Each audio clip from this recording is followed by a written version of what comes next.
Um fazendeiro e sua esposa são surpreendidos acordando subitamente no meio da noite após ouvirem um tipo de ruído estranho vindo de fora. Pensando que poderiam ser coiotes, o fazendeiro decide sair armado, acompanhado por sua esposa e seu cão de estimação. Do lado de fora, eles ficam espantados ao ver um dos seus cavalos mais fortes completamente dilacerado no chão, uma cena que os deixa sem entender o que poderia ter causado aquilo. Billy afirma com convicção que isso não poderia ser obra de um coiote, nem mesmo de um urso. De repente, o cão deles corre em direção a algumas árvores próximas, como se tivesse avistado algo, mas logo seus latidos cessam, deixando claro que algo o atacou também.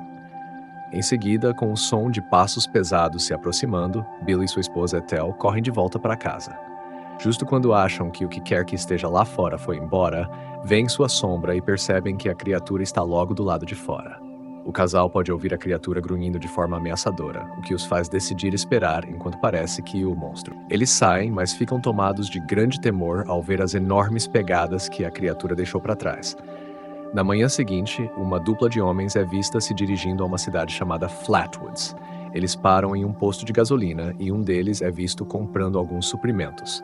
Enquanto paga, descobrimos através do atendente do posto de gasolina lembranças de um trágico acidente que o homem dentro do carro sofreu, o qual resultou na morte de sua esposa. Os dois homens são então apresentados, o paciente paraplégico chamado Preston Rogers e seu cuidador domiciliar, Otis Wilhelm. Eles estão na cidade para passar os próximos 3 dias na cabana isolada de Preston, nas montanhas. Mais tarde, eles finalmente chegam à cabana e Preston é assombrado por memórias angustiantes do acidente. Otis ajuda Preston a se acomodar na casa, mas percebe que esqueceu de comprar leite de soja para ele. Voltando à cidade para buscar o leite, Preston avista outro carro estacionando em frente à cabana ao lado. Um grupo de garotas sai do carro e vai para a cabana vizinha, onde planejam celebrar uma despedida de solteira. O tempo passa e, enquanto Preston aguarda próximo à janela, ele vê um poste de telefone do lado de fora cair. Ele pega seus binóculos, observa novamente o local e vê o poste na estrada, sem conseguir compreender como aquilo aconteceu. Com isso, a linha telefônica é interrompida. Ao ouvir um som estranho, ele sai para investigar e, usando seus binóculos, vê uma das garotas do grupo, Carr, do lado de fora, tentando obter sinal no celular. Ela finalmente consegue fazer uma ligação e Preston a observa atentamente pelos binóculos. No entanto, enquanto ele limpa as lentes, algo emerge da floresta e arrasta a jovem rapidamente, sem que Preston perceba. Quando ele volta a olhar, a garota já desapareceu. Preston entra para pegar uma lanterna e, ao retornar, encontra o celular dela caído no chão. Ao começar a vasculhar a floresta com a lanterna, ele vê algo se movendo, mas não consegue distinguir claramente o que é. Enquanto tenta desesperadamente alertar as outras garotas na cabana ao lado, elas o ignoram, e uma delas de pervertido. Preston ouve passos pesados novamente e olha para a floresta com a lanterna mais uma vez, até que de repente vê um par de olhos vermelhos e ferozes brilhando na escuridão. Aterrorizado, ele deixa a lanterna cair de suas mãos e, tremendo de medo, volta lentamente para dentro da cabana. Ele apaga a maioria das luzes e tranca a porta, convencido de que algo está lá fora e que não está alucinando. Usando seu notebook, ele envia uma mensagem para o departamento de polícia de Flatwoods, informando seu endereço e relatando que acredita que uma criatura da floresta sequestrou a jovem. Momentos depois, Otis chega e Preston lhe conta sobre o que viu, mas Otis não acredita. Em vez disso, ele começa a preparar algo para o jantar. Enquanto isso, o fazendeiro do início do filme, e, junto com o atendente do posto de gasolina e outro homem, são vistos em algum lugar da floresta à procura da criatura que está matando seu gado. O atendente conta aos outros que seu avô avistou a criatura uma vez e que ela só aparece. Quando o atendente ouve um ruído, o outro homem, chamado Ziegler, se levanta e carrega sua arma. Ele é visto entrando na floresta e seguindo uma trilha que parece ser de sangue, a qual o conduz até uma caverna. Decidido a investigar, ele adentra lentamente o local. Quanto mais avança, mais ele nota grandes ossos de animais, percebendo que o predador deve ser gigantesco. No entanto, o que o aterroriza ainda mais é a descoberta de ossos humanos ali. Um pouco mais à frente, Ziegler fica apavorado ao encontrar Karen deitada, com o abdômen dilacerado. Ele se aproxima dela e diz que vai buscar ajuda imediatamente, mas Karen implora para que ele não abandone, avisando que algo está retornando.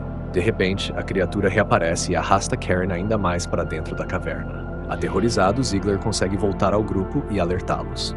Eles disparam na direção de onde ouvem os sons da aproximação. No entanto, mesmo com os tiros, eles não são páreo para a criatura, que surge rapidamente. Billy é o primeiro a ser emboscado e levado à morte, seguido por Ziegler, que também é morto logo em seguida.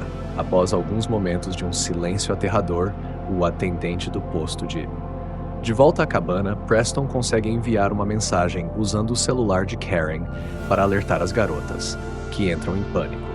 Elas não conseguem registrar o desaparecimento de Karen, já que ainda não se passou nenhuma hora desde que ela sumiu, então voltam para sua cabana. As garotas começam a discutir se devem sair à procura de Karen ou não e decidem esperar mais 15 minutos. Preston consegue ver a silhueta do enorme monstro próximo às cabanas, então corre para acordar Otis. No entanto, ao verificar, Otis não vê nada e mais uma vez não acredita em Preston, pensando que ele estava na verdade espionando as garotas. Preston nega rapidamente, mas não consegue convencer seu amigo. Um minuto depois, outra jovem chamada Tracy, que estava tomando banho, é a próxima a ser atacada pela criatura, que a agarra através de uma pequena janela do banheiro e arrasta brutalmente para fora. Preston, ao presenciar a cena, fica absolutamente horrorizado e diz a Otis que precisam sair dali imediatamente. Otis, acreditando que ele está inventando tudo apenas para voltar para casa, continua cético. Ele está prestes a injetá-lo em Preston, mas este rapidamente tira a seringa do bolso de Otis e a injeta nele, derrubando-o instantaneamente. Quando Preston se vira para a janela, ele avista o terrível rosto da criatura, que o estava observando do lado de fora. A visão do monstro o encarando o faz desmaiar de puro terror. Na cena seguinte, o departamento de polícia de Flatwoods recebe o e-mail de Preston, e em resposta, algumas ligações telefônicas são feitas, mas não conseguem contato, pois as linhas estão fora do ar. Um e-mail foi enviado de volta, mas não houve resposta, com o oficial McBride perguntando ao xerife Holdman se deveriam investigar. Este último diz que não, alegando que Preston nunca mais foi o mesmo desde o acidente trágico e que ele provavelmente está alucinando. Voltando a Preston, ele recobra a consciência e felizmente a criatura já desapareceu, sem lhes causar mal algum. Otis ainda está desacordado no chão. Preston pega um equipamento de esqui afiado para se proteger e se depara com um e-mail. Informa claramente que sua mensagem anterior foi considerada uma piada e que novas infrações resultarão em penalidades, como multas pesadas e até um mês de prisão.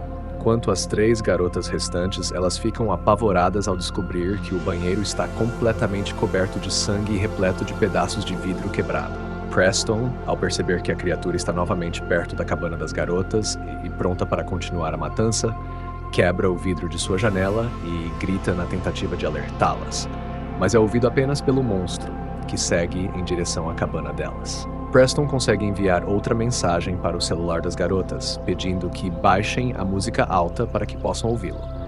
Ele finalmente consegue chamar a atenção delas, gritando da janela e advertindo-as para que se mantenham longe das janelas e trancassem tudo, pois uma criatura monstruosa estava rondando a cabana. De repente, um estrondo ecoa, e Preston vê através dos binóculos que a porta da frente foi arrombada, indicando que a criatura já está dentro da cabana. Desesperado, ele grita para as garotas fugirem da casa, pois a coisa já está lá. Ouvir os rugidos do monstro no andar de baixo.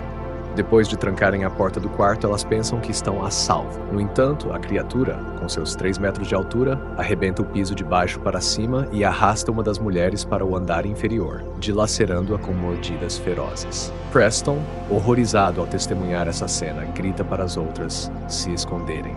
A criatura insaciável começa a caçar outra vítima, enquanto uma das jovens tenta se esconder como pode. No entanto, a outra mulher sai correndo e o monstro a lança pela janela. A que estava escondida, já no andar de baixo, vê a amiga correr em direção ao carro, mas a besta o vira, forçando-a a sair correndo. Ela logo é capturada pela criatura e morta.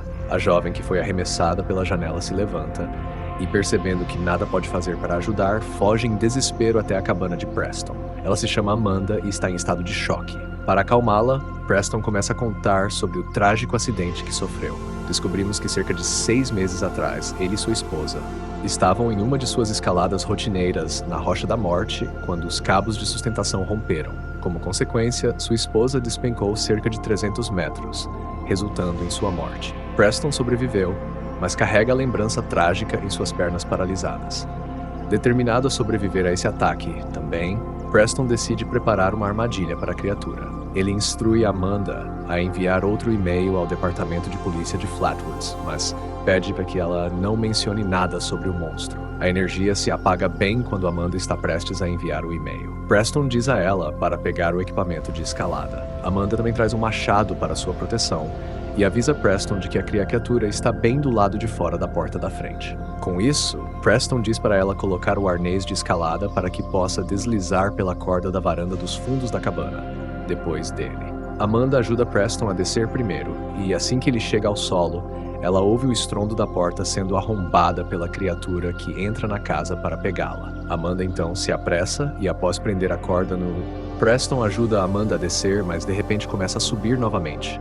É o monstro que agarrou a corda e a puxa rapidamente para cima. A feroz besta a alcança e a encara de perto, soltando rosnados monstruosos, enquanto tudo que Amanda consegue fazer é chorar. Felizmente, Otis, tendo recuperado a consciência, chama a criatura de imbecil e a golpeia nas costas com o machado. Infelizmente, o ataque apenas enfurece ainda mais a besta, que então agarra Otis e abocanha sua cabeça, partindo ao meio e matando o pobre homem. Quando o monstro começa a puxar Amanda para cima novamente, Preston diz para ela se soltar e ela cai livremente, aterrissando no chão.